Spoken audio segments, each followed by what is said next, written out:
할렐루야. 오늘 저녁에는 성령의 은사를 돌파하자라는 제목으로 말씀의 은총을 나누기를 원합니다. 때가 때이니만큼 하나님께서 우리에게 역사하시고 또 하나님께서 주실 것을 지금은 다 내어주셨어요. 사실 이 성경에 기록된 성경 말씀이 거의가 다 이루었다 해도 과언이 아닙니다. 그래서 지금은 공개하지 않는 영적 비밀이 없습니다. 다 공개해버렸어요. 단지 옥석을 가리지를 못해요. 사람들이. 주의 종들도 옥석을 가리지 못해서 무엇이 정말로 비중이 있는 것인가를 모르고 약한 것을 더 강하게 받고 강한 것을 약하게 받아버리니까 오히려 항상 헷갈리는 거예요. 그래서 이 주일날 우리가 말씀을 듣는 것은 뭐냐면 중심을 바로 잡고 그 다음에 이 옥석을 제대로 가려서 어느 한 모든 말씀 위에 제일 위에 있어야 될 중심을 잡아야 될 말씀이 있는데 이 말씀이 없으면 계속 흔들리는 거예요. 이 가장 큰 핵심이 뭐냐면 이것이 바로 구원이고요. 이것이 천국입니다. 사실은. 그러니까 이 구원과 천국에 관련된 이 말씀이 우리 인생의 가장 중요한 말이에요. 그런데 이 구원이라는 것이 잘못되어 버리니까 모든 것이 잘못되어 버리는 거예요. 결국 우리가 예수 그리스도를 믿는 것은 천국 가기 위해서 믿는 거거든요. 그런데 천국이 아닌 다른 것에 관심을, 천국이 중심이고 나머지는 다 부산물이에요. 잘 살게 되고 건강하게 살게 되고 부유하게 되고 형통하게 되고 자식이 잘 되게 되고 땅을 사게 되고 진급하게 되고 학교 가게 되고 시험을 통과하게 되고 병원에 입원하지 않게 되고 이런 많은 것도 있잖아요. 수많은 일들인데 그것은 이 하나님께서 우리에게 주시는 이 천국의 핵심 포인트고 나머지는 격가지인데 이것을 더 중요하게 올려놓고 천국을 내려놔버리고 1년 12달 내에 천국 설교하지 않는 교회가 많답니다. 1년 12달 내에 천국 지옥 얘기 안 하는 교회가 많대요. 아주 고상한 얘기 그리고 들으면 아주 식자 같은 느낌이 드는 이런 얘기들을 많이 들려준 거죠. 그래서 성도들은 거기에 도취돼가지고 나 자기가 무엇이나 된 것처럼 아는데 그런데 무엇 때문에 신앙생활 하는지를 모르잖아요. 그죠? 천국 가기 위해서 구원 얻기 위해서 할렐루야. 우리 신앙생활은 거기에 맞춰 있는 거예요. 그래서 천국 가는 데 있어서 이게 방해 요소이다. 그러면 잘라내야 돼. 앞으로 잘라내야 되는 거예요. 고통이라도 잘라내야 되는 것이죠. 그래서 우리의 삶 가운데 정말 이 옥석을 가리지 못해서 우리 가고 있는데 하나님의 말씀으로 말미암아 날마다 옥석을 가려낼 수 있게 되기를 축원합니다. 그래서 하나님 말씀을 딱 요약하면요, 예수 위에 구원자가 없다. 예수님이 전능자다. 그분을 믿으면 우리가 천국에 간다. 할렐루야. 요거 이상 다른 건 없는 거예요. 이것이 가장 핵심인 거예요. 이것이 가장 핵심은 이것을 중심을 딱 붙잡고 있으면 다른 것들은 별 문제가 되지 않아요. 다른 것들은 얼마든지 풀어나갈 수가 있는 것입니다. 이것이 흔들리니까 성한종 장로는 돈을 따라가다가 돈이 흔들려버리니까 죽어버리잖아요. 구원을 그가 정말 지옥에 자살했으면 지옥에 떨어진다는 것을 분명히 알았으면 절대 자살 안 했죠. 그럼 돈이 더 중요한 거예요. 그 사람은. 그러니까 결국에 안 되는 거예요. 그럼 우리가 교회 나오는 목적은 다른 데 있잖아요. 천국 가기 위해서 온 것입니다. 할렐루야. 천국을 가 구원받기 위해서 온 거예요.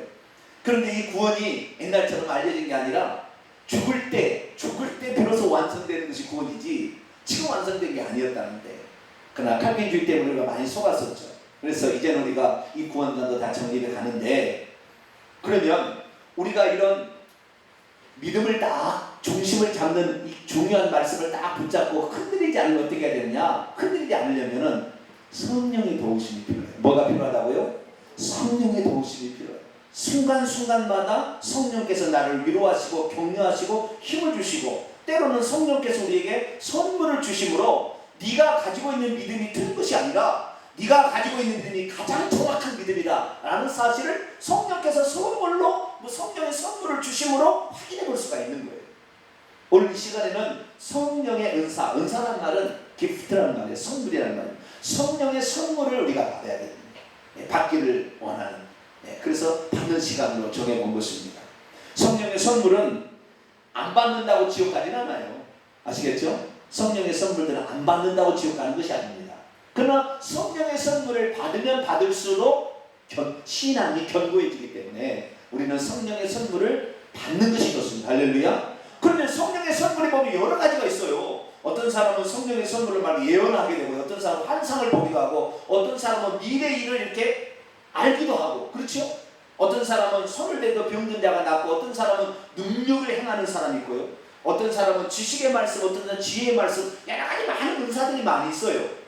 그럼 이런 은사들이 많이 있는데, 우리는 이 말씀에 있는 어떤 은사를 보다도 중심에 잡고 다른 것은 부수적인 은사라고 하는, 이것도 결정을 해야 돼요.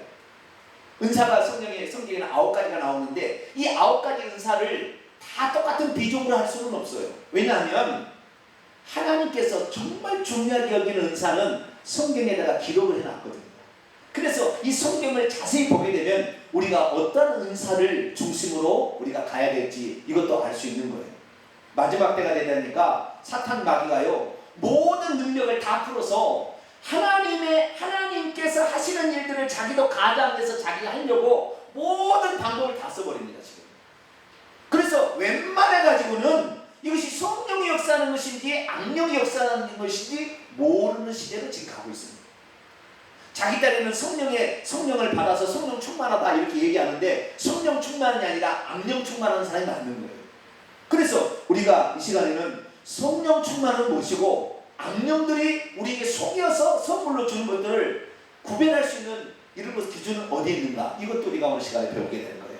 그래서 이제는 우리의 신앙이 흔들리지 않기 위해서 우리가 성령의 도우심을 받아야 되는데, 오늘 이 시간에는 이러한 성령께서 어떻게 우리를 도우시는지를 분명히 알고 성령의 도우심을 받아 천국에 꼭 들어가는 저와 여러분이 되시길 바랍니다. 자, 그러면 성령의 이런 은사에 들어가기 전에 성령을 간단하게만 우선 처음에 우리 모르시는 분들을 위해서 성령에 대해서 간단히 얘기하겠습니다. 성령이라는 것은 하기오스 푸뉴마라는 것으로서 홀리 스피릿입니다. 거룩한 영이라는 것입니다. 거룩한 영은 뭐냐? 하나님의 영을 거룩한 영이라고 합니다. 하나님이 어떤 분이니까? 거룩하신 분이니까 거룩한 하나님의 영을 성령이라고 하는 거예요. 자, 그러면 하나님은 어디에 계시느냐? 하나님이 계시는 하늘이 있는데 그 하늘을 셋째 하늘이라고 해요. 둘째 하늘은 이 우주 공간이고요. 첫째 하늘은 새들이 날아가는 스카이예요. 이 스카이 안에 지구가 있는데, 우리가 보이는 이 하늘은 스카이하고 그 다음에 두 번째 스페이스 우주 공간, 해와 달과 별들이 있는 공간까지는 보여요. 근데 그 너머는 안 보입니다. 그게 셋째 하늘인데 거기에 하나님이 계세요. 사람이 죽으면 자기의 영혼이 지붕을 푹 뚫고 올라가고요. 이게 지붕을 푹 뚫고 쭉 올라갑니다. 그래서 지구에서 쭉 공중으로 올라갑니다. 쭉 올라가게 되면은 그 영화에서 보던 지구의 그 파란 지구, 초록색으로 물든 지구가 동그랗게 보이죠. 쭉 올라갑니다. 그래서 빛의 속도로 확 날아가는 거예요. 천국을 향해 날아갑니다. 그러면 눈을 딱 떠버리면 바로 천국이 나오는데, 그 천국이 어디냐? 그 천국은 어마어마하게 큰 나라예요. 거기에는 산도 있고 들도 있고 강도 있고 바다도 있고 다 있어요. 다 있는데 그 중에서 가장 큰 핵심이 뭐냐면 하나님이 계시는 집인데, 이 하나님이 계시는 집을 예루살렘 성전이라고 합니다. 뭐라고 한다고요? 예루살렘 성전이라고 해요. 그 성전 안에 하나님이 계시는데, 그 성전의 문이 사방에서 들어갈 수가 있는데, 각 방면마다 3개 진주 하나로 되어 있는 커다란 문이 3개가씩 다 있어요. 천사가 앞뒤에서 지키고 있습니다. 그리고 거기 들어가는데, 거기 들어가게 되면 이 동쪽의 문을 열고 착 들어가게 되면 그 동쪽으로 저 보좌로부터 생명수의 강이 쫙 흘러서 내려오고 있어요. 그리고 강 좌우에는 생명나무가 이렇게 자라서 12실과를 이렇게 맺는 실과가 있어요. 그래서 이 양쪽에 있는 도로를 타서 쭉 올라가게 되면 이제 성전에 예수님이 계시는데, 하나님은 높이 들린 보좌에 앉아 계세요. 그분이 하나님이신데, 그거 셋째 하늘에 하나님 거기 계세요. 그래서 하나님께서는 거기에서 모든 것을 통치하시게 되는데, 하나님은 보이지 않는 분으로서 무소부재 동시 존재가 가능하셔서 어디나 통치하시지만, 하나님께서 어떤 이 세상에 당신의 영을 이렇게 보내심으로 말미암아 창조 사역을 시작하시고, 그 다음에 우리에게 오늘도 많은 은혜를 베푸시기 위해서 당신의 영을 이렇게 보내시는 거예요. 그것을 누구라고 하느냐? 성령이라 하는 거예요. 아시겠죠? 근데 성령은 보이지 않는 하나님의 영으로서 직접 우리의 삶 속에 이 우주 속에 들어와서 어떤 역할을 감당하는 그 영을 성령이라 하는 거예요. 그 영이라는 말은 원래 바람이라는 말과 비슷한 말이에요. 그래서 바람처럼 호흡처럼이에요. 그 푸뉴마라는 단어가 바람처럼 호흡처럼 보이진 않지만 바람이 불면 나에게 왔다 갔다 하면 이게 지금 바람이 부는구나 하는 것처럼 성령께서도 보이진 않지만 와서 나를 어떻게 이쪽에 왔다 가게 되면 흔적이 남아요. 흔적이. 그래서 성령께서 와서 역사하는 사람은 반드시 흔적이 남는데 그 성령께서 오셨다 감으로써 주시는 선물이 뭐냐? 성령의 은사라고 하는 거예요. 그 성령께서 내게 오셔서 우주를 충만하시지만 또 특별히 우리에게 오셔서 우리에게 어떤 선물을 주고 가는 거죠. 그 선물은 우리의 믿음이 흔들리지 않게 하기 위해서 우리가 오늘도 이 신앙의 길을 가는데 좌우로 치우치지 않게 하기 위해서 하나님께서 우리에게 주시는 은혜예요.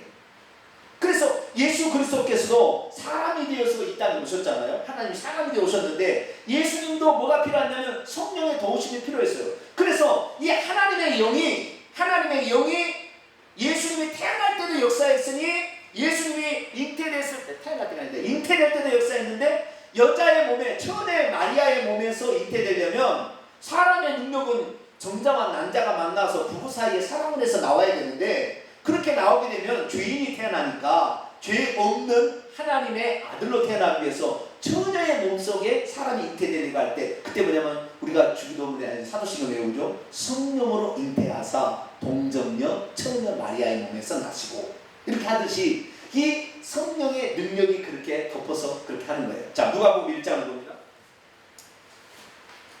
누가복음 1장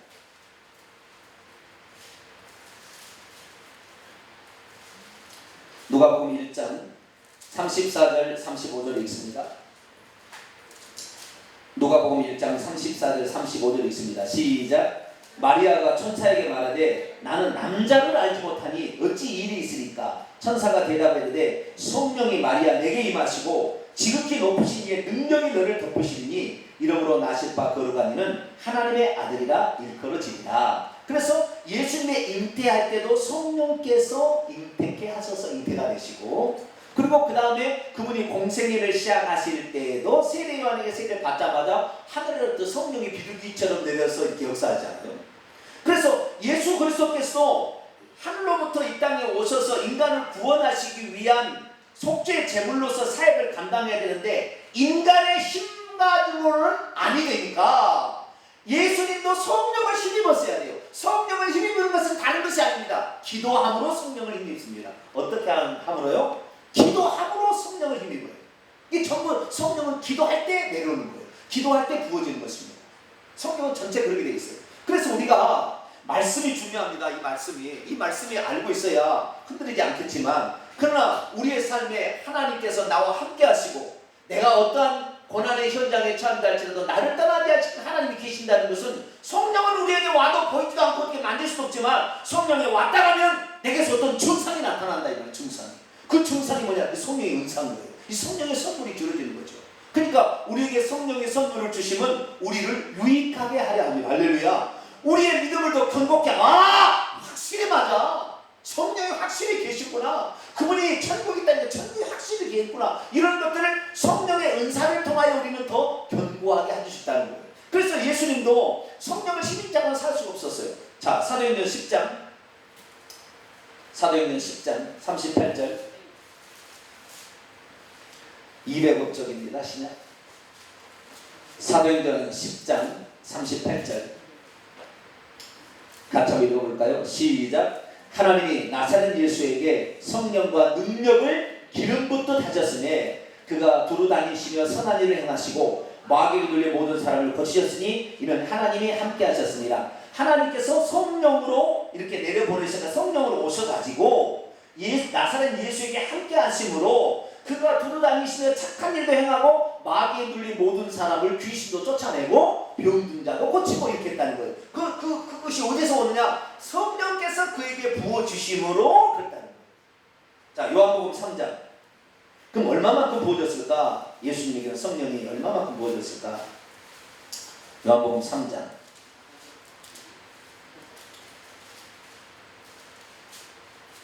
4 34절. 요한복음 3장 34절. 얼마만큼 예수님에게 성령이 보셨을까? 자, 봅니다. 시작. 하나님, 아닙니다. 34절 맞습니다. 시작. 하나님이 보내신 이는 하나님의 말씀을 하나니 이는 하나님이 성령을 한량 없이 unlimited, 제한 없이 성령을 보여줬대. 그러니까 예수님께서 육신을 입고 사람이 되시니까 하나님이 사람이 되셔버리니까 육신의 제한을 받아서 밥을 안 먹으면 배가 고프고 열심히 일하면 피곤해서 자야 되잖아요. 그러면서도 이 예수님께서 하나님 아버지께서 그에게 부탁하신 말을 잘 수행하기 위해서는 성령의 능력이 없으면 안 된다는 거예요. 그래서 예수님께서는 항상 기도하러 가셨어요. 그래서 새벽 미명에 한적한 곳으로 가서 기도하셨어요. 오늘도 성령을 힘입기 위해서. 그런데 우리는 성령도 힘입지 않고 살려고 그러죠. 우리는 기도도 없이 막 살려고 그래요. 아니 예수님도 하나님의 아들로 태어나신 예수님도 날마다 성령을 힘입기 위해서 그렇게 많이 기도하시고 그랬는데 우리는 너무 뻔뻔스러워.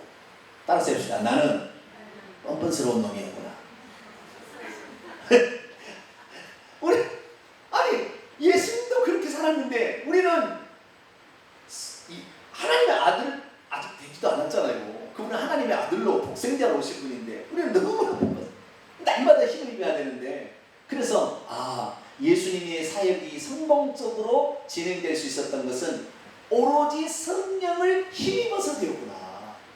나도 그러면 성령을 힘입게 되면 내가 하는 일을 잘 감당할 것이고 내 인생의 신앙생활도 성공적으로 하다가 천국에 들어가게 되겠구나. 할렐루야. 그것을 우리가 알 수 있다는 것이죠. 그래서 우리는 오늘도 성령을 힘입게 되기를 간절히 바랍니다. 그래서 성령을 이렇게 우리가 사모해야 되는데 예수님께서도 기도할 때 이렇게 기도하라 딱 했어요. 자, 누가복음 11장 성령을 힘입는 방법은 기도라고 제가 아까 얘기했었죠. 사도행전 누가복음 11장 누가복음 11장 9절부터 13절까지 보겠습니다. 누가복음 11장 9절부터 13절까지 같이 읽겠습니다. 시작. 내가 또 너희에게 이르노니 구하라 그러면 너희에게 주실 것이요 찾으라 그러면 찾아낼 것이요 문을 두드리라 그러면 너희에게 열릴 것이니 구하는 이마다 받을 것이요 찾는 이는 찾아낼 것이요 두드리는 이에게는 열릴 것이니라. 너희 중에 아비된 자로서 누가 아들이 생선을 달라 하는데 생선 대신에 뱀을 주며 알을 달라 하는데 전갈을 주겠느냐. 너희가 악할지라도 좋은 것을 자식에게 줄 줄 알거든. 하물며 너희 하늘 아버지께서 구하는 자에게 성령을 주시지 않겠느냐. 뭘 주시지 않겠느냐? 성령. 구하는 자에게 성령을 주시지 않겠느냐 이렇게 되는 거예요. 그러니까 우리가 성령을 구해야 돼. 오늘 밤에는 성령을 구하는 밤이야. 할렐루야. 성령을 주시옵소서. 그래서 성령을 기름부터 찾아 성령과 능력을 기르면 성령을 부어 주옵소서. 성령의 기름 부음을 주옵소서. 우리가 이렇게 기도해야 돼요. 아시겠죠? 그렇게 되면 예수님처럼 그 험난한 것을 다 이겨낼 수 있는 거예요. 험난한 인생을 다 이겨낼 수 있는 거예요. 성령이 떨어지게 되니까 짜증이 나는 거예요. 성령이 떨어지게 되니까 능력도 안 나타나는 거예요. 성령이 떨어지게 되니까 귀신의 유혹에 넘어가는 거예요. 성령이 떨어지니까 이 세상이 힘든 거예요. 성령이 가득 차 있으면 이 성령은 아까 기름부터 하셨다며 이렇게 얘기하는데 성령의 속성을 네 가지로 했는데 하나는 기름 같은 성령. 무슨 성령이요? 기름 같은 성령. 여러분 기계가 기름이 없어가지고 없으면 빡빡해서 안 돌아갑니다. 그런데 기름칠을 딱 하면요 돌아가요. 이 기름이 떨어지니까 빡빡한 거예요. 그래서 여러분 성령을 충만히 받게 되기를 축원합니다. 그러면 기름처럼 잘 돌아가는 거예요. 사람이 잘 안 돌아가서 빡빡하고 힘들다. 이 사람은 성령이 지금 없어서 그러는 거예요. 두 번째는 성령이 물처럼 와요. 목마른 자에게 생수처럼 오는 거예요. 아시겠죠? 목말라서 너무나 깔증이 날 때 그때 하나님께서 성령을 딱 보여주시면 마음에 만족이 딱 옵니다. 그래서 내가 좋지 않더라도요 그렇게 부럽지 않아요. 왜? 성령이 가득 있으면 그렇습니다. 성령이 가득 차면 대궐 같은 집에 안 살아도 그렇게 부럽지 않아요. 저는 그래서 이게 문제가 많아요. 우리 자식이 그래서 늘 문제가 많아요. 아빠, 우리 집은 왜 이렇게 적어요? 내가 만족이 없었다면 그렇게 안 살았겠죠. 그죠? 나는 성령으로 만족을 사는데 우리 아들은 성령으로 만족을 덜 사는가 봐요. 그러니까 아빠, 우리 집 좀 넓었으면 좋겠어요. 근데 이 성령은요, 대단합니다. 이 성령은 이 갈급한 영혼에게 생수처럼 그냥 만족을 줘버려요. 만족을. 그래서 이 성령을 가지게 되면 남들보다 부자가 안 되고 남들보다 공부를 많이 안 해도 그렇게 부럽지 않아요. 이게 성령의 특징이에요. 세 번째 특징은 성령은 불과 같아요. 뭐가 같아요? 불과 같아요. 성령을 받으면 뜨겁고 열정이 있는 거예요. 성령이 없는 사람은 한마다 그냥 초췌해가지고 그냥 얼굴이 놀이끼리 희끄무리 이렇게 살아요. 그런데 성령이 충만한 사람은 저처럼 얼굴이 족족 갈래요. 네? 성령은 불과 같아가지고 그 열정, 타오르는 열정이, 마지막으로 성령은 비둘기 같아요. 비둘기라는 말은 그렇게 강해도요 사람이 온유합니다. 할렐루야. 순결해요. 더러운 걸 좋아하지 않아요. 깨끗한 걸 좋아해요. 이런 네 가지 속성이 있어요. 근데 그 성령은 어떻게 만질 수가 없잖아요. 하나님 영이니까 하나님 만질 수가 없어. 어떻게. 그런데 그분이 어떻게 나타나는 것을 통하여 성령이 이런 분이다. 그래서 이걸 네 가지 비유로 이렇게 얘기를 하는 거예요. 그런데 이 성령을 얘기할 때, 그러면 이 성령이 내게 오는데 영이니까 만질 수도 없고 볼 수도 없으나, 그럼 성령 어떻게 하느냐? 구하는 자에게 성령을 주신다 했으니까 구할 때 성령이 내게 오는 겁니다. 그런데 우리가 영적인 감각이 잘 뛰어나지 못했어요. 왔는지 안 왔는지 잘 몰라. 근데 여러분이 만약에 지금 예수 그리스도가 하나님의 아들이요 우리의 구세주라고 확실히 믿고 있다면 이미 여러분에게 성령이 와 있어요. 자, 고린도전서 12장 아까 읽었습니다. 자, 고린도전서 12장, 고린도서 12장 3절입니다.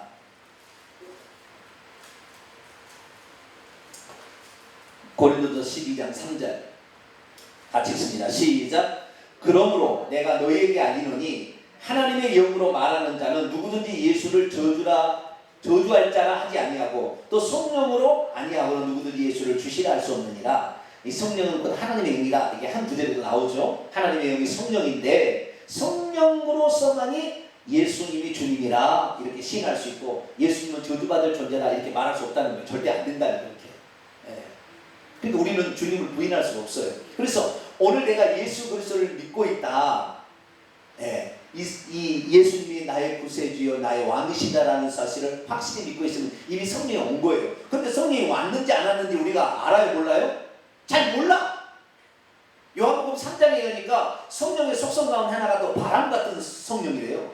바람이 있기는 있으나 바람이 보이진 않잖아요. 잡을 수가 없잖아요. 그런데 성령께서 우리에게 오기는 왔는데 잘 보이지 않으니까 왔는지 안 왔는지 잘 모르는 거예요.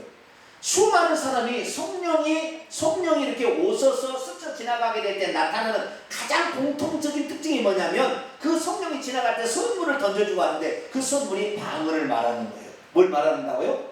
방언을 말하는, 좀 이따 살피겠어요. 방언을 말하는 것인데, 수많은 사람이 자기는 이미 예수님이 영으로 성령으로 우리 안에 와 계셔도 그 와 계신지에 대해서 잘 감각이 잘 없어요. 그래가지고 어느 날 순간적으로 깨닫기만 하면 그냥 방이 확 터져버립니다. 그러니까 방언은 어떻게 무슨 어디 그 산에 올라가가지고 이 방언이라는 것은 이 사람이 알아들을 수 없는 언어로 말을 하는 거예요. 기도하는 거예요. 방언은 기도의 일종입니다. 기도의 일종이에요. 찬양도 약간 들어갑니다. 기도와 찬양의 말인데 이 세상에서 사용하지 않는 말을 방언이라고 합니다. 그것은 내 영이 살아서 하나님의 영을 말하는 게 방언인데, 저도 그 얘기할게요. 그 방언을 내가 이미 예수 그리스도를 믿고 있으면 이것은 성령께서 오실 때 선물로 주는 가장 기본적인 것이니까 누구든 이 선물을 표현을 하면 되는데, 이걸 표현할 방법을 잘 몰랐다든가 아니면 무슨 공력을 들여서 한다 이런 생각이 드니까 열심히 수고는 해도 방언이 안 터지는 거예요. 여러분, 선물이라고 했을 때, 자보세요. 선물이라고 하는 것은 그걸 내가 공짜로 얻는 것입니까? 돈 주고 사는 겁니까? 선물이라는 개념. 하나님 나한테 선물 준다고 했어요. 그러면 선물은 내가 돈 주고 사는 건가요? 노력을 해야 되나요? 그게 아니에요. 내가 예수 그리스도를 믿게 되면 성령이 오시게 되는데, 성령이 오시게 되면 내게 거저주는 거예요. 거저주는 거 아시겠죠? 이걸 선물이라고 그러는 거예요. 아시겠죠? 그래서 선물은 어떤 공력을 들여서 얻는 것은 아닙니다. 그러나 어떤 사람에게는 그 성령의 은사, 이런 선물들을 주는데, 어떤 사람은 많은 그런 은사를 받는 사람, 선물을 받는 사람이 있고, 어떤 사람은 적게 받는 사람이 있는데, 가장 기본은 뭐냐? 방언 말하는. 그래서 우리는 오늘 이전 얘기는 내 신앙을 견고케 하기 위해서, 내가 확실히 예수님이 계시다는 것을 정말 뭔가 하는 표정을 가져야 되는 거예요. 이것 때문에 천국 가는 건 아니에요. 그러나 이걸 통하여 천국 간다는 걸 더 확신할 수가 있는 거죠. 그래서 이런 성령의 은사들을 맛볼 수 있게 되기를 축원합니다. 자, 그러면 이 방언, 성경이 그러면 진짜 목사님만 얘기가, 목사님 무슨 순복음 교인인가? 목사님은, 저는 장로교 목사인데 순복음 목사 아니거든요. 그런데 방언을 왜 그렇게 얘기하는 것이냐? 성경에 그렇게 나와 있어서 그런 거예요. 자, 성경에 보게 되면 사도행전이라는 성경책이 있는데, 사도행전은 예수님의 12 제자들이 성령을 받고 나가서 복음을 전할 때 있었던 이야기를 기록한 책이 사도행전이라는 책이에요. 그런데 이 12명의 제자가 성령을 받는 장면부터 사도행전을 시작합니다.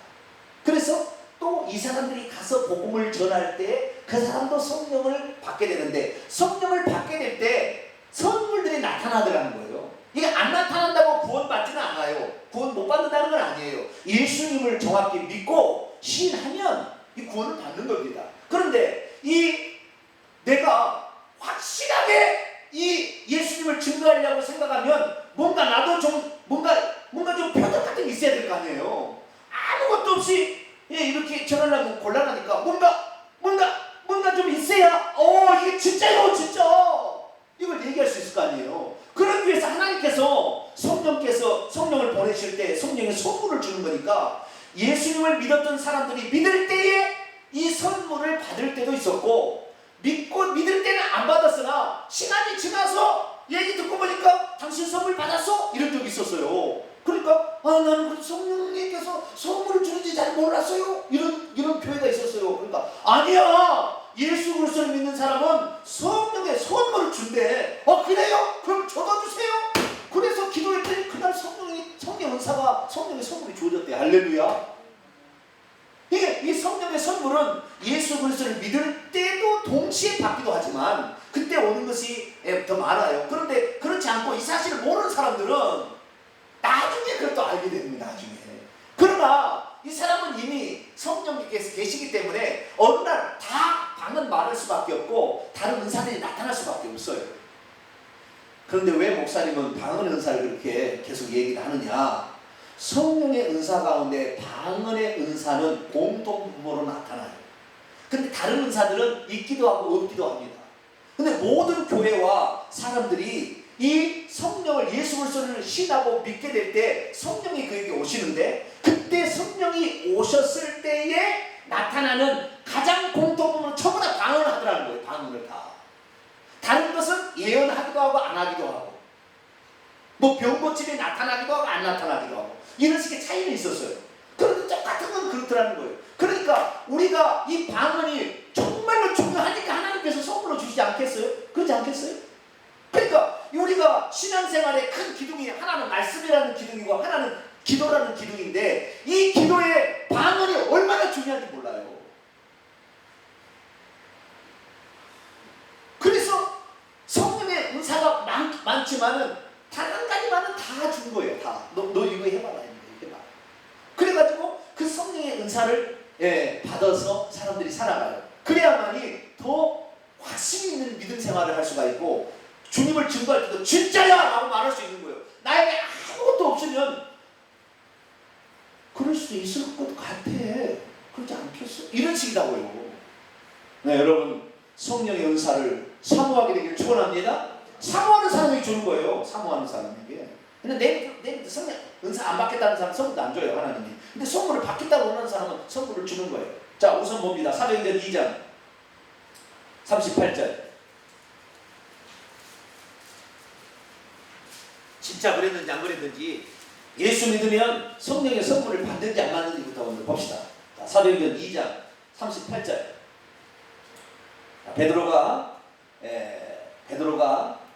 오순절날 성령 강림의 사건을 보고 몰려든 무리들을 향하여 설교하면서 마지막으로 핵심 포인트를 딱 찔러서 얘기한 거예요. 자, 38절 있습니다. 시작. 베드로가 이르되 너희가 회개하여 각각 예수 그리스도의 이름으로 세례를 받고 죄 사함을 받으라. 그리하면 성령의 선물을 받으리니. 아멘. 성령의 선물을, 예수 그리스도를 믿고 죄 사함을 받아서 하나님 자녀가 돼서 천국 갈 수 있는 사람은 뭘 준다고요? 성령의 선물을 준대요. 성령은 예수 믿을 때 이미 오는 것이고 성령의 역사로 믿는 것이니까. 그 다음에 그 믿는 사람에게는 성령의 선물을 준대요. 선물을. 여러분 선물 받으실래요? 안 받으실래요? 나는 받기 싫다 그런 사람 받지 마세요. 근데 나는 받을래요. 자, 오른손을 쥐읍시다. 나는 성령을 받았으니 성령의 선물도 받기 원합니다. 성령의 선물을 주시옵소서. 주시옵소서. 한 번 더 주시옵소서. 할렐루야. 그렇게 요청을 하셔야 된다. 기도해야 선물을 준다겠다 이 말이에요. 아시겠죠? 아까 누가복음 11장 13절에 구하는 자에게 성령을 주시지 않겠냐 했는데 원본에 보면 성령의 정관사가 안 붙었어요. 성령이 오심으로 나타나는 어떤 것을 준다. 그 성령의 선물을 준다는 말이에요. 그 원문에 보면. 그래서 우리는 성령의 선물을 받아야 돼요. 그런데 성령의 선물 가운데 방언 말고 다른 것도 있어요. 다른 것 중에 가장 중요한 것이 또 하나가 뭐냐, 예언이라는 것입니다. 초자연적인 것이 그러니까 인간의 이성으로는 이해가 안 되는 것이 있어요. 그게 예언이라는 것이에요. 그런데 오늘날의 예언은 80~90%가 귀신들이 다 장난쳐봐요. 그러니까 예언은 참 좋은 것인데 예언의 은사를 가지면 대부분 타락해서 다 지옥 갑니다. 제가 보니까 지금까지 경험한 바는 그래요. 그래서 날세가 될수록 예언이라는 것은 이 여러 가지가 있는데 그 중에서 구약적인 측면의 예언이라면은 사람이 미래를 막 맞추는 거예요. 그 예언이 원래는 사람을 권면하고 위로하고 가르치는 것이지만 신약적인 의미로, 그러나 구약적 의미도 있거든요. 그래서 그걸로 말미암아 나중에 돈 받고 막 이렇게 돼서 그 다음에 망가져버려요. 그러니까 여러분 예언의 은사는 여러분 사모 안 해도 될 것 같아요. 내가 보니까 예언의 은사는 안 받아도 돼요. 무엇 받아야 되냐? 방언만큼 받아야 돼요. 왜? 너무 이게 중요하니까. 모든 교회마다 이걸 줬다 이 말이에요. 어떤 것은 있어도 되고 안 되도 되는 것은 안 좋지만 이건 너희들 신앙생활하는데 꼭 필요하다. 너희 신앙생활 너무 중요해. 그러니까 이건 줄 거야. 그런 거예요. 그래서 우리는 당연히 이 방언 말함을 해야 되는데 우리가요 장로교 신앙으로 우리 대한민국으로 왔는데 대한민국에서는 방언 말하면 쫓아내버릴 수 있잖아요. 그런 시대가 있었어요. 방언 말하면 방언 못하게 쫓아내버렸다니까요. 서울에 있는 사랑의 그 목사님도요 쫓아내버렸어요. 방언 못하게. 여러분 이 성령께서 주시는 것을 제한하면 안 돼요. 징계받습니다. 그래서 우리는 이 받아야 되는데 방언도 어떤 사람은 가짜 방언이 있다, 귀신이 주는 방언이 있다 그러는데 그런 것을 금방 알아봐요. 같이 계속 방언으로 기도해 보면은 들통이 금방 나버려요. 그러니까 거짓 방언이나 이런 귀신 방언은 없다고 보시면 돼요. 이건 예수 안 믿는 사람이 어떻게 하는 거예요? 우리 예수 믿는 사람들이 정상적으로 이렇게 말씀을 듣고 기도하게 되면 다 성령께서 주시는 방언을 주니까 걱정하지 말고 주의 종이 인도할 때 잘 따라서 기도를 하시면 성령의 선물이 나타날 줄 믿습니다. 그래서 첫 번째 처음으로 성령의 선물을 준 것이 사도행전 2장에 나오는 예루살렘 교회의 첫 번째 선물을 줬어요. 자, 사도행전 2장을 봅니다. 사도행전 2장 1절부터 4절까지. 이 사도행전 2장은 맨 처음에 예수 그리스도를 믿었던 120명의 유대인 그리스도인, 히브리인 그리스도인에게 준 거예요. 뭘 줬을까요? 자, 뭘 줬을까요? 2장 1절부터 4절까지 있습니다. 시작. 오순절날이 이 믿음에 그들이 다 같이 한 곳에 모였더니 호련히 하늘로부터 급하고 강한 바람 같은 소리가 있어 그들의 앉은 온 집에 가득하며 마치 불의 혈처럼 갈라지는 것이 그들에게 보여 각 사람 위에 하나씩 임하여 있다니 그들이 다 성령의 충만함을 받고 성령이 말하게 하심을 따라 다른 언어들로 말하기를 시작하네. 옛날에는 다른 방언들로 했는데 이번에 개정하면서 언어들로 바꿔버렸어요. 이거 잘못된 거예요.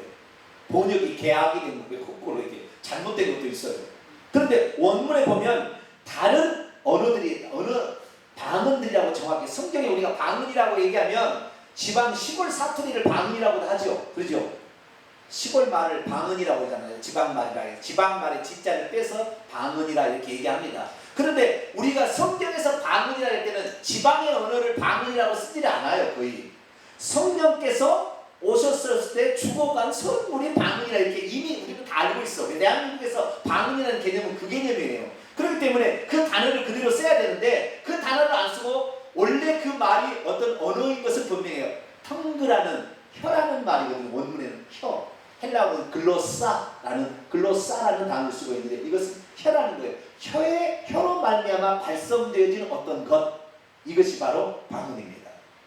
혀로 말미암아 발성되는 어떤 것인데 이것이 언어라고 표현하면 안 되는 게 뭐냐면 언어라고 한다면 이렇게 서로 알아들어야 되잖아요. 그러잖아요. 언어. 정서 나한테 뭘 얘기했는데 내가 뭐라고 얘기했는데 언어 안 돼버려. 그 언어가 안 되는 거잖아요. 지금. 그죠? 의사소통이 안 되는 건데 여기서 이 언어는 이 방언은 하나님만 알아듣고 나도 모르는 거예요. 그러니까 언어라고 표현하면 안 돼요. 방언 그냥 옛날 말 쓰던 대로 이렇게 독특한 그런 언어를 쓰셔야 되는데 자 우리가 예루살렘 교회 성도들이 성령께서 오셔가지고 이미 그들이 구원을 받았고 죄상을 받았을 때 성령의 세례를 부어달라고 성령의 충만을 받으라고 기도했더니 그 기도로 말미암아 갑자기 어떤 증상이 나타나는 거예요. 성령은 보여요? 안 보여요? 안 보인다니까. 잡을 수 있어요? 못 잡아요? 못 잡아요. 그런데 성령이 오시게 되면 어떤 증상이 있는 거예요. 증상이. 그 증상이 뭐냐? 불에 혀같이 갈라지는 어떤 불꽃 모양의 사람 머리 위에 막 있더니 큰 바람 소리가 막 나더니 사람의 불꽃 같은 모양이 있더니 사람이 입을 열어서 말하기 시작한 게 뭐냐? 그때부터 방언을 말하기 시작했다. 그래서 예루살렘 교회가 최초로 성령의 은사를 받았는데 이 은사는 방언을 말하는 것이에요. 다른 것은 없어요. 여기에. 그죠? 다른 게 없어요. 그런데 더 놀라운 사실은 그 다음이 더 놀라운 게 있어요. 5절부터 봐요. 그때 경건한 유대인들이 천하 각국으로부터 그러니까 세상에 흩어져 살고 있는 유대인들이 예루살렘에 오순절을 지키려고 왔든지 아니면 유월절을 지키다가 오순절까지 지키고 가려고 남아있었든지 천하 각국에 살던 로마 치하에 있던 사람들이 유대인들이 왔어요. 예루살렘에 머물러 있더니 이 소리가 났어요. 무슨 소리가 났을까요? 방언으로 말하는 바바바바 소리가 난 거예요. 아시겠죠? 랄랄랄랄랄 소리가 났어요. 이 소리가 나면 큰 무리가 모여 각각 자기의 방언으로 제자들이 말하는 것을 듣고 소동하여. 여기에 말하는 것이 중요한 것이냐 듣고가 중요하냐 그러는데 제가 요즘에 성령의 감동으로 받은 것은 듣고예요. 무슨 말이냐면 그 세계 흩어져 있는 사람 유대인들이 디아스포라 유대인 헬라파 유대인이라는데 이 유대인들이 예루살렘에 와서 해마다 3번의 절기를 지키라고 했잖아요. 6월절과 오순절, 77절과 그 다음에 초막절 이 3가지 절기를 지키라고 했는데 많은 사람들이 많이 못 오니까 한 번 올 때 왔다 갔다 너무 경비가 많이 되니까 6월절을 지키고 오순절까지 이게 50일 간격으로 있는 거니까 여기 있다고 갔다고 해요. 그래서 수많은 나라 왔는데 요 밑에 보니까 15개 나라에서 왔어요. 몇 개 나라요? 15개 나라에서 왔어요. 15개 나라 온 사람들이 그날 아침에 마가 다락방을 가서 보니까 2층이더라고요. 2층에 요 정도 꼭 요 정도 해요. 요 정도 큰 홀이에요. 가보시면 아십니다. 기둥들이 중간중간에 있어요. 그 홀인데 여기에 모여서 120명이 모여서 기도를 했어요. 성령의 세례, 성령의 은사를 준다니까 기도를 했던데 성령의 은사로 말하면 방언을 말하기 시작한 거예요. 그리고 여기에 방언을 말하게 됐는데 여러분 이건 생각하셔야 돼요. 여기 120명 중에는 진짜 기도한다고 하나님이 은사를 줄까라고 의심하는 사람이 있었을까 없었을까요? 꼭 나 같은 사람이 있는 거죠. 근데 그 사람에게는 방언 은사가 안 줬느냐? 같이 줬어요. 그러니까 여러분 혹시 내가 좀 믿음이 부족하다 염려 허덜덜 마세요. 줄 때 같이 주니까 너무 은사를 막 선물 줄 때 이 사람만 주고 그 옆에 사람 안 주면 섭섭하잖아요. 다 주는 거 할렐루야. 너무 그러니까 그거 내가 믿음이 좀 부족한데 나는 좀 주일 좀 많이 주면 걱정하지 마세요. 회개하시면 되니까. 그런 건 별로 상관없어요. 다 주는 거예요. 그런데 어쨌든 120명의 사람들이 그게 방언을 말하게 돼서 갑자기 영이 말하기 시작한 거예요. 라수바카이알라시 올라사카 바카이알라시 루스바카 우샤카이알라사카 방언을 말하기 시작한 거예요. 그러니까 뭔 소리 이 소리가 못 듣는 소리잖아요. 그러니까 사람들이 지나가다가 이게 뭔 소리야 이게 뭔 소리요. 그 마가다락방이 그 스티반 문에서 들어와서 조금 들어가니까 있더라고요. 그러니까 지나가던 길에 다 들은 거예요. 그래가지고 사람들이 몰려들었어요. 15개 사람들이. 그런데 차차히 들어보니까 저는 이렇게 모르는 알지 못하는 소리로 제가 얘기를 하는데 듣는 사람은 자기 나라 언어로 들어버린 거예요. 메데인은 메데인 바데인은 바데인으로 엘라민은 엘라민의 언어로 들어버린 거예요. 이 듣는 거예요. 그것은요 어떻게 표현할 길은 없으나 이 글로사라는 단어가 알 수 없는 우리 인간의 언어로 표현이 안 되는 언어를 글로사라고 했거든요. 그러니까 그 글로사를 한 건데 듣는 사람이 자기 언어로 들은 거예요. 이게 다 기적이죠. 그러니까 초자연적인 역사죠. 그래서 그때 몰려온 사람들에게 베드로가 너희들도 똑같이 회개하여 예수 그리스도로 세례를 받고 죄사함을 받으면 선물을 준단다 그런 거예요. 그래요? 그럼 우리들도 해야죠. 그래서 각자가 회개하고 기도했더니 그들도 성령의 세례를 다 받은 거예요. 할렐루야. 이게 첫 번째 역사입니다. 첫 번째는 뭘 했다? 방언을 했더라. 이게 중요합니다. 근데 그것을 들었는지 말로 그렇게 했는지 말에서 가능성도 있지만 말로 15개 국어로 언어의 은사로 얘기할 수도 있겠지만 제가 봤을 때는 언어 은사 아닌 것 같아요. 그냥 모르는 그런 영이 말하는 그런 방언이었어요. 그걸 듣고 이제 나타난 거예요. 두 번째는 뭐냐면 혼혈족인 사마리아인들이 복음을 듣고 이렇게 성령 은사를 받은 거예요. 그 성령 은사는 뭐냐? 성령 은사를 받았다고 하는데 방언을 말했다고 정확히 기록되어 있지는 않았어요. 사마리아만큼은. 그런데 사마리아도 성령 은사를 받은 거예요. 자, 사도행전 8장을 열어봅니다. 사도행전 8장 14절부터 사도행전 8장 14절부터 예루살렘에 있는 사도들이 사마리아도 하나님의 말씀을 받았다함을 듣고 베드로와 요한을 보내매 그들이 내려가서 그들을 위하여 성령 받기를 기도하니 여기에 성령은 그 인격의 성령이 아니라 정반사가 없는 성령의 어떤 것 이미 예수 그리스도를 믿었어요. 하나님 말씀을 받았어요. 그런데 아직 성령의 은사가 있는지 몰라. 그들은 잘 몰라. 그러니까 예루살렘에 있는 이 베드로하고 요한이 내려가서 너희들도 예수 믿을 때 선물 못 받았니?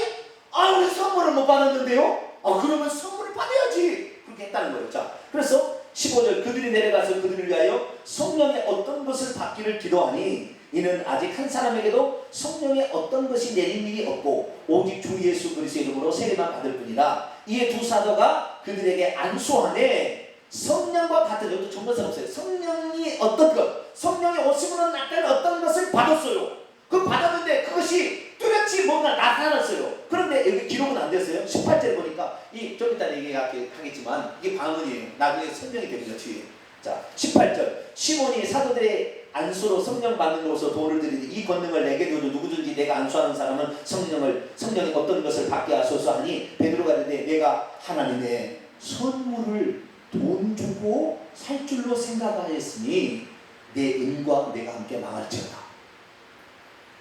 그러니까 하나님의 선물 아까 그랬잖아요. 주 예수 그리스도를 믿으면 회개하여서 예수 이름을 믿고 세례를 받고 죄사함을 받으면 뭘 준다고요? 성령의 선물을 준다 했잖아요. 그 성령은 하나님의 영이잖아요. 그 하나님의 선물을 받은 것을 시몬이라는 마술사가 보니까 사도들이 와서 안수를 할 때 아까는 기도할 때 받았죠. 이게 성령을 받는 성령의 그 은사들을 선물을 받는 크게 두 가지 루트가 있는데 하나는 말씀을 듣는 중에 세 가지 루트가 있는데 말씀을 듣는 중에 받을 때가 있고요. 기도할 때 받을 때가 있고요. 또 하나는 사도들이 이미 성령을 받은 사람이 안수할 때 받기도 해요. 성령의 선물이. 아시겠죠? 세 가지 루트로 주어집니다. 그런데 여기 보니까 사도들이 가서 안수를 했더니, 안수라는 것은 손을 머리에 얹어서 기도해 주는 것을 안수라고 그러는데, 이렇게 했더니 그들도 하나님의 선물을 받았어. 그러니까 시몬이 볼 때도 확실하게 표현이 난 거예요. 뭐냐, 이것은 하나님의 선물은 나중에 사도행전 11장에 보면은 방언이에요. 그래서 사마리아도 똑같이 방언을 했어요. 세 번째는 사도행전 10장에 나오는데 고넬료 이방인이 처음으로 성령을 받는 일이 나와요. 사도행전 2장에는 순수한 유대인이, 그 다음에 혼혈 유대인은 사마리아인, 세 번째는 이제 이방인이 받는데 고넬료 가정에서 성령을 받는 게 나와요. 그런데 이 고넬료 가정에 가서 베드로가 가서 복음을 전했는데, 이때는 성령을 어떻게 하면 말씀을 듣는 중에 성령을 받아버려요. 그냥 말씀을 듣는데 방언이 막 터져버렸어요. 그럴 수도 있어요. 아시겠죠? 자, 사도행전 10장. 사도행전 10장 44절.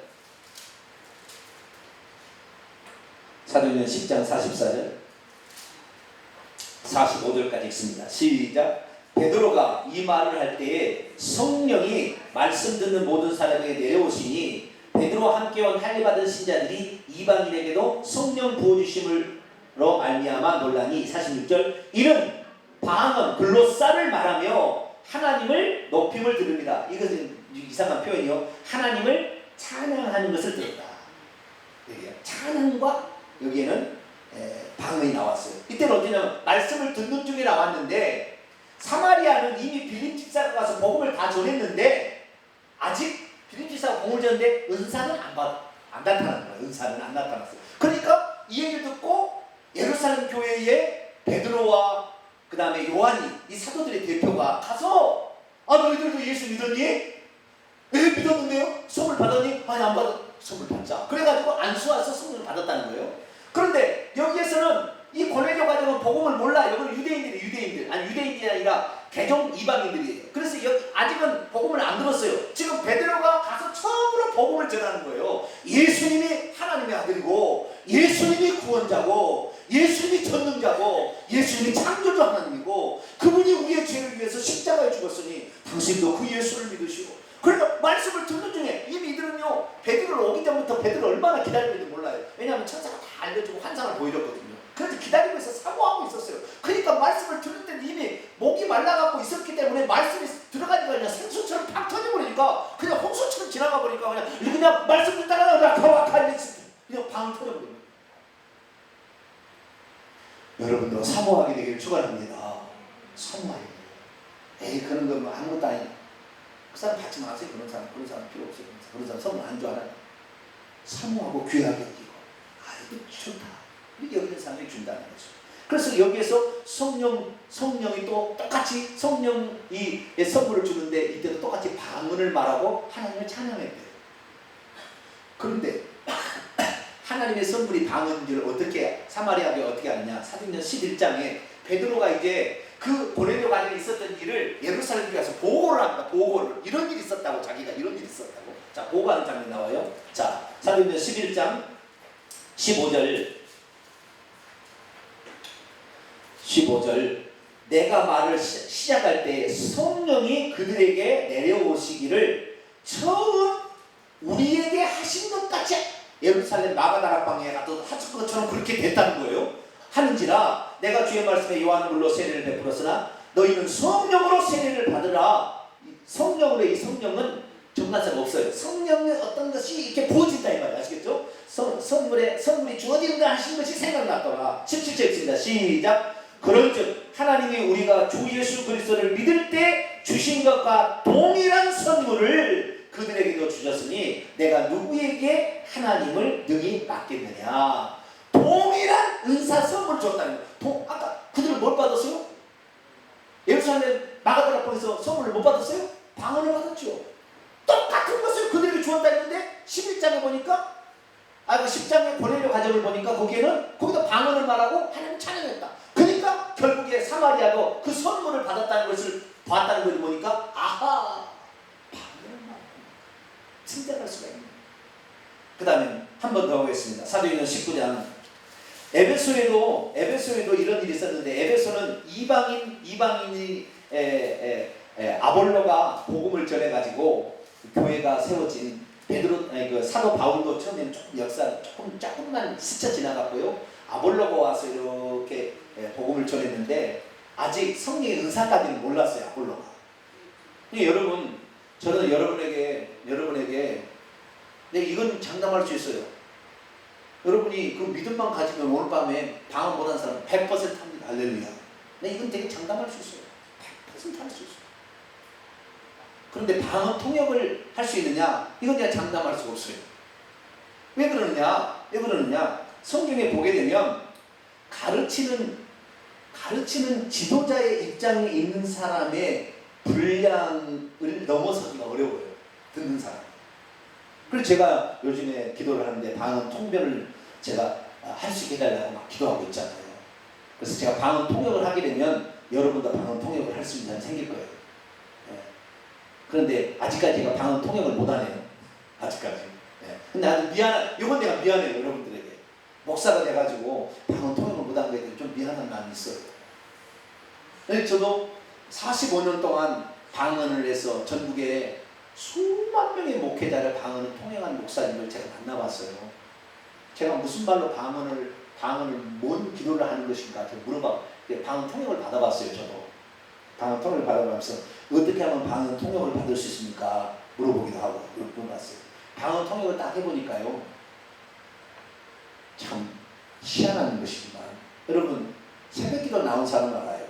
내가 매일 새벽마다 기도할 때 무엇을 위해서 기도할 때 꼭 빠뜨리지 않고 나오는 기도 제목이 뭔지 아세요? 나라와 민족을 위해 기도합시다. 다른 건 다 빼도 그걸 안 빼. 맨날. 그런데 내가 방언 통역을 해보니까 이 나라와 민족을 위해서 얼마나 기도하고 있는 거예요. 내용이 막 기도하고 있어요. 그래서 이 나라와 민족의 구원을 위해서, 북한을 위해서 막 기도하고 있다니까. 이 민족이 타락하지 않도록 위해서 막 간절히 기도하고 있다니까. 제 영이 기도하는 방언 통역을 해보니까. 그래서 나는 내 마음이 항상 조국을 위해서 기도해야지. 나라를 위해서 기도해. 이런 생각으로 기도를 하고 있었는데 내 영이 나보다 더 잘하고 더 열심히 기도하고 있는 거예요. 그래서 이 민족을 살릴 수 있는 말씀을 저에게도 주는 거예요. 할렐루야. 그 영이 기도하고 있으니까 이 민족을 살릴 수 있는, 그냥 단지 교회 나가서 그냥 잘 먹고 잘 사는 것이 아니라 우리 가족 대대 자손을 살릴 수 있는, 천국 보낼 수 있는 말씀을 증거할 수 있도록 저에게 은총을 주는 거예요. 방언 기도가 중요한 거예요. 이 방언을 막 기도하고. 그것뿐만이 아니라 엄청난 많은 것도 있어요. 여러분이 공개할 수는 없어요. 목회자이기 때문에 목회자로서 이렇게 가는. 근데 자기가 여러분은 엄청 복을 받을 거예요. 그건 그냥 확실히 장담할 수 있어요.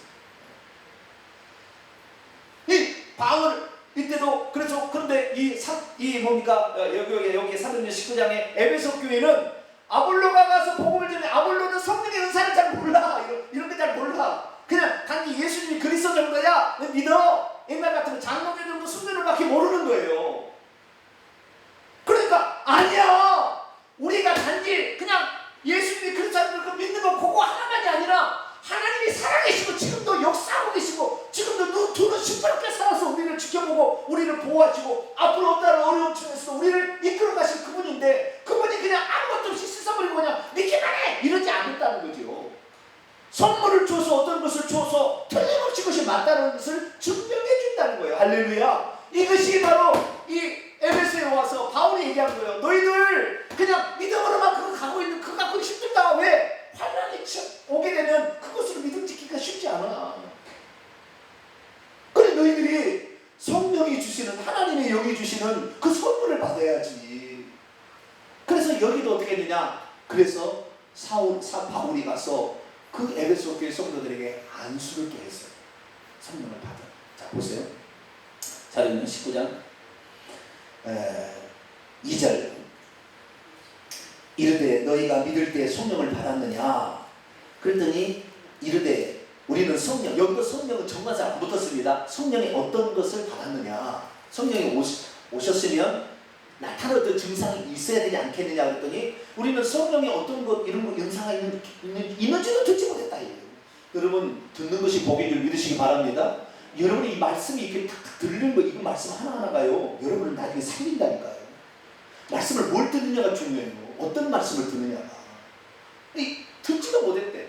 그러니까 바울이 이르기를 그러면 너희가 무슨 세례를 받았느냐? 요한의 세례, 회개의 세례를 받았다는 거죠. 바울이 이제 요한이 회개의 세례를 베풀며 백성이 그때 내 뒤에 오시는 이를 예수님을 믿으라 하였으니 그분이 예수라 하거늘 그들이 듣고 주 예수 이름으로 세례를 받았어요.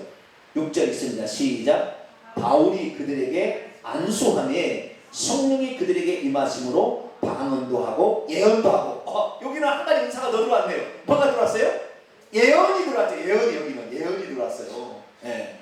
똑같은 공통점은 뭡니까? 글로사 방언이 들어왔어요. 이 방언이 들어왔어요.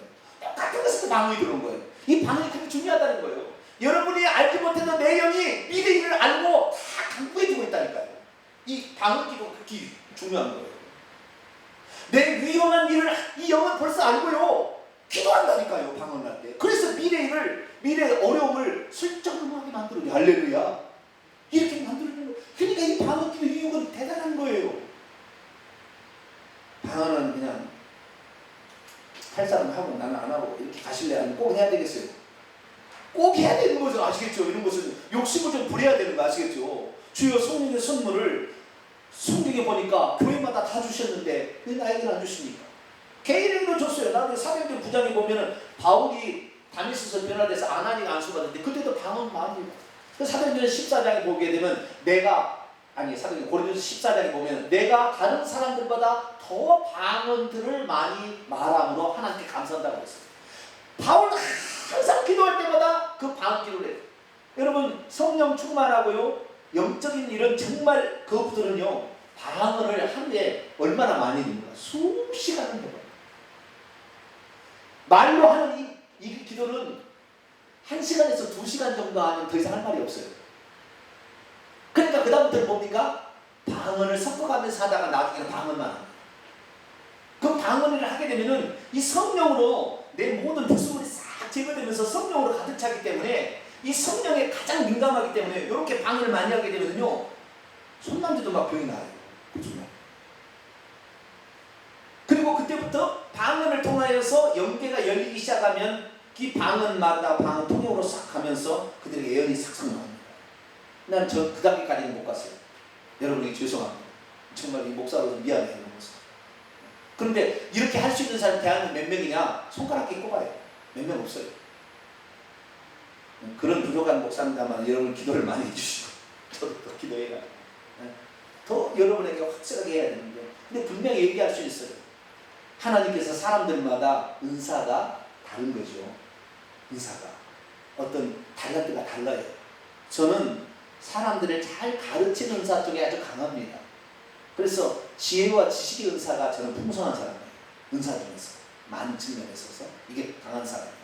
그래서 여러분들에게 바른 길을 가르치죠. 그냥 다른 데는 그냥 무조건 믿어! 기도해! 이러잖아요. 근데 저는 그러지 않아요. 왜 기도해야 되는지, 왜 믿어야 되는지 정확히 얘기해 주잖아요. 그래서 그렇구나 이렇게 가는 거예요. 그래서 저와 여러분은 이제 이 성령께서 우리에게 오셔서 이미 내가 예수 그리스도를 믿고 하나님의 사람이 되었다 할지라도 은사들을 받아야 내가 가지고 있는 믿음이 확실하다는 자신감을 가지고 더 강력하게 복음을 증거하고 어려움 환난이 찾아와도 주님이 나와 함께한다는 사실을 믿고 그 고난을 이겨내려면 반드시 방언을 하시는 게 좋다 이거예요. 할렐루야. 나는 못하는데요. 못한다고 지옥 가진 않아요. 절대 그러진 않습니다. 그건 선물이니까. 이 선물 갖고 천국 가지고 가는 게 아니에요. 믿음으로 천국 가는 거니까. 그렇지만 그래도 이게 중요하구나. 여러분이 딱 깨달아지는 순간 그때부터 된다니까요. 이 베드로의 말씀을 듣는 중에 방언이 터지듯이 그 생각이 어떻게 전환되느냐에 따라 방언이 터지는 거예요. 저희 집사람이 모태신앙과 같이 이렇게 살았기 때문에 그냥 기도를 많이 하거나 이런 기도가 아니에요. 그러니까 보통 상당히 열정적인 사람이 방언을 빨리 받죠. 침착하고 내성적이고 이런 사람은 방언을 받아도 좀 천천히 받는 것 같아요. 보니까. 근데 저희 집사람이 좀 그런 편이었어요. 아니 제가 기도를 하는데 사모가 방언을 말하지 않으면 누구한테 방언 말하라고 기도하겠어요.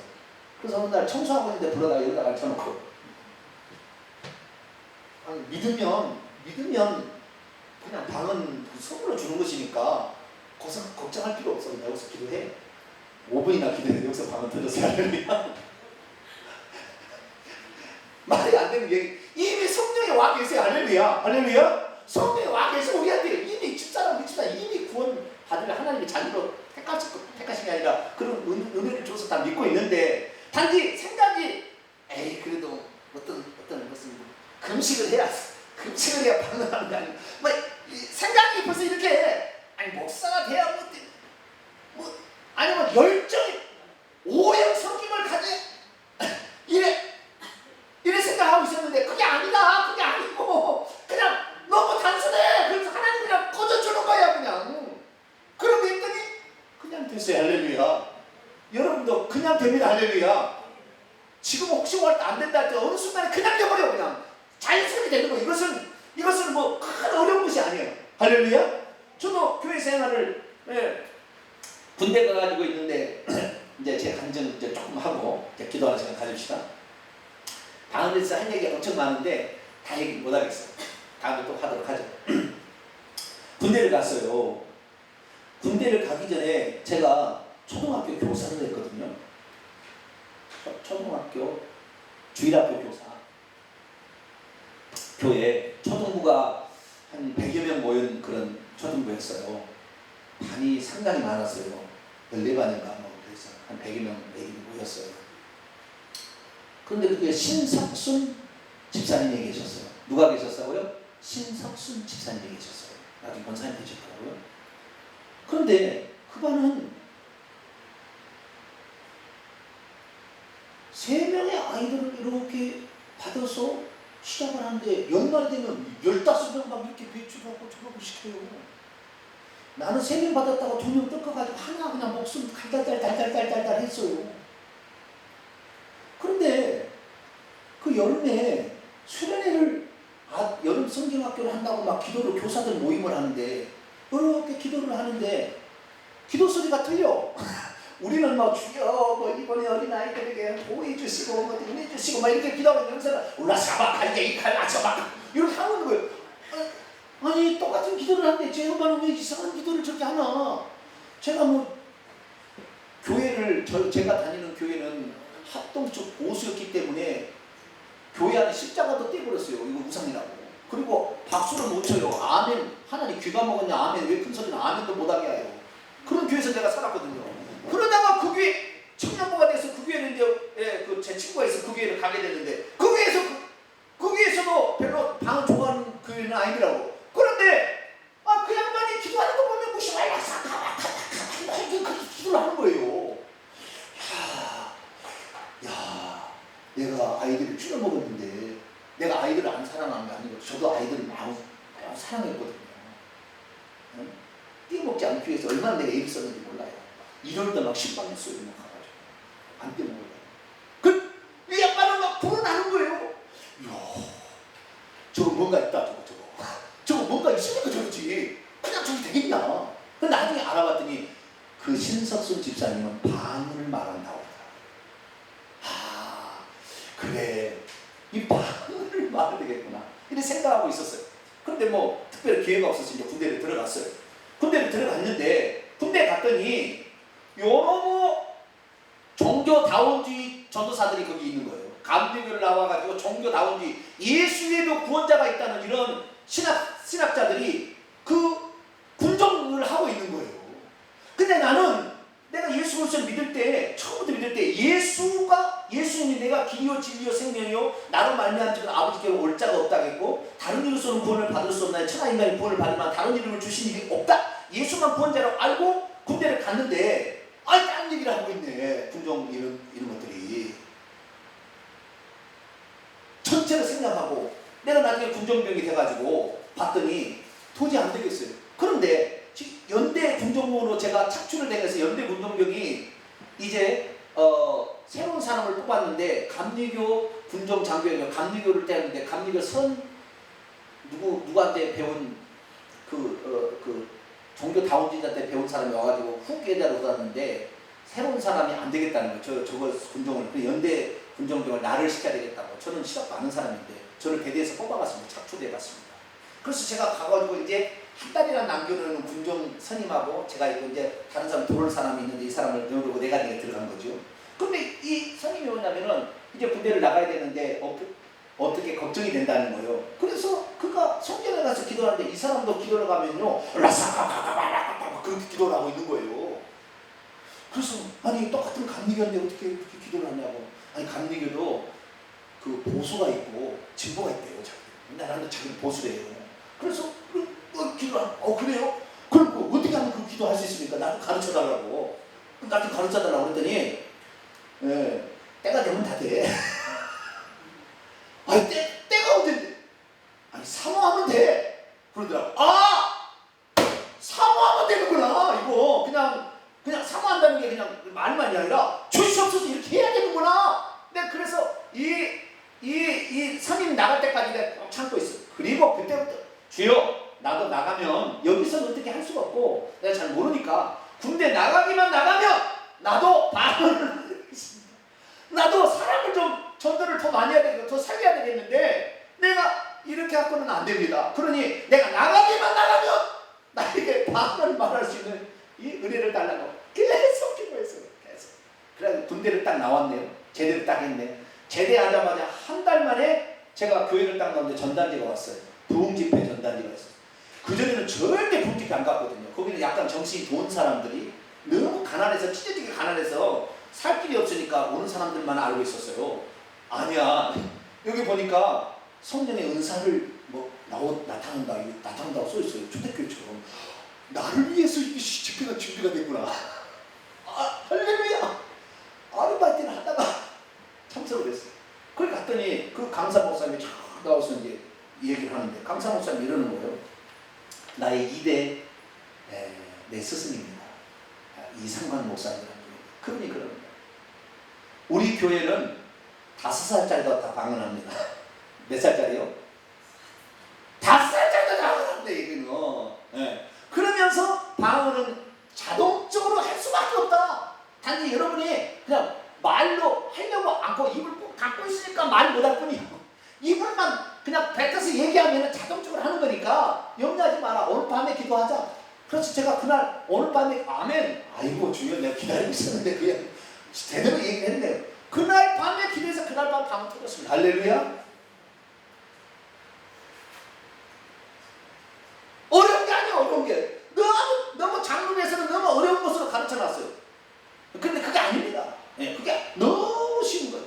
자, 이제 성경을 보고 이제 기도하는 시간 갖겠습니다. 자, 갈라디아서 3장. 고린도전서 다음에 저기 사람이 갈라디아서 3장.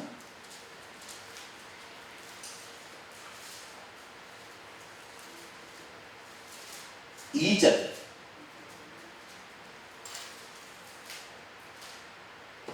갈라디아서 3장 2절 읽습니다. 시작.